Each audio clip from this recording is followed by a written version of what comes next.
Okay, this is Wendy, and this is my design thinking project. My existing problem is that there's a lack of adequate sight reading skills in my choir students. Sight reading skills are weak. It's the core component of a choral curriculum, and these skills need to improve for all students to work on music that is of a higher caliber in my classroom. The original statement for my design thinking project was to create a sight singing curriculum that maximizes learning in the choir, and then it was revamped, and the end project was to create a goal setting system used throughout the year to attain higher student achievement in sight singing. So the qualitative data was a collection through interviews and surveys of student response, parent, and teacher responses.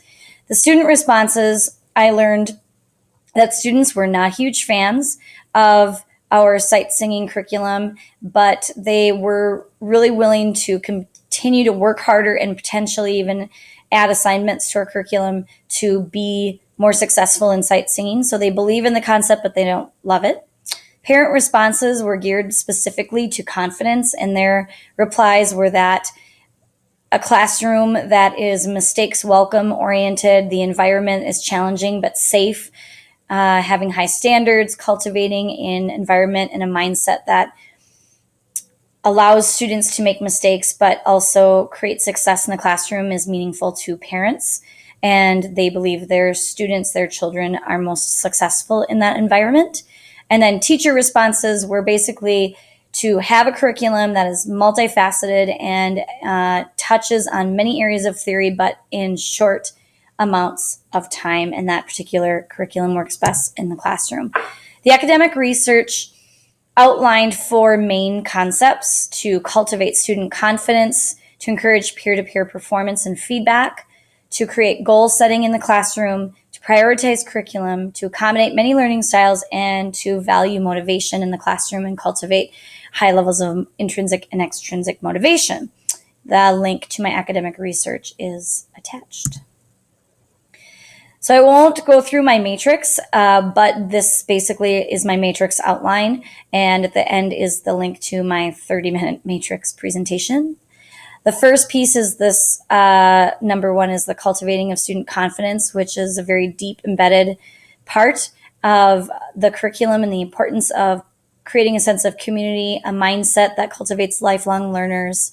Confidence grows when students see their own success, and they will perform at a higher level if they are confident. Peer-to-peer performance and feedback is important. Conversations are important. Teachers need to get out of the way and allow kids to have conversations about what's happening in the classroom, where they have questions and where their successes are. They need to work in pairs and give feedback to each other. Goal setting is important. We need to create goals in the classroom, but then we also need to use education and teacher leadership to help foster goal setting, and so that piece is led by teachers, and because students really don't know how to set their own goals. So how can we help them with that, and then not only help them set goals educationally, but help them push through those distractions and those mindset components that get in the way of goal setting and goal achieving. The curriculum is an obvious piece. There are a lot of curriculum components in here, but then in terms of music, sight singing, but then also there are soft skills a part of the curriculum that need to be taught as well, such as grit, stress management, etc. Accommodate many learning styles. So, help teach the whole child. The curriculum needs to be well-rounded. We need to teach outside the box and be aware of our resources in our school districts. Motivation needs to be both intrinsic and extrinsic. How can we help these kids invest in their education? How can we really serve our students? How can we get personal with those kids to help them get through their struggles? How can we use the mindset to help motivate kids in terms of grit-based accomplishments? How can we cultivate positive attitudes and a culture where mistakes are welcome? And then how do we help them with the big picture regarding motivation in a classroom of not just basic education in our curriculum, but lifelong learning? The synthesis matrix videos are at the bottom.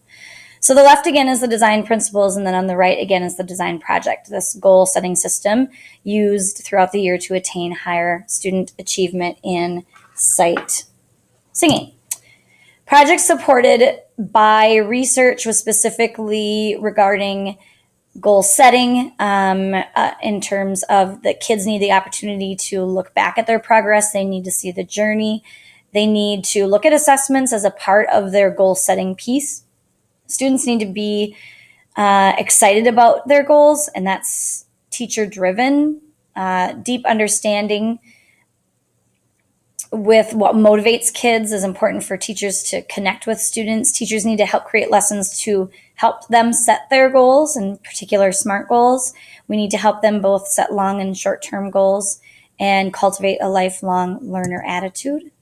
Again, the prototype is at the top. Students will successfully create SMART goals for for all of quarters 1, 2, 3, 4, specifically in sight singing. Students will have a firm understanding of setting SMART goals and what that process is like.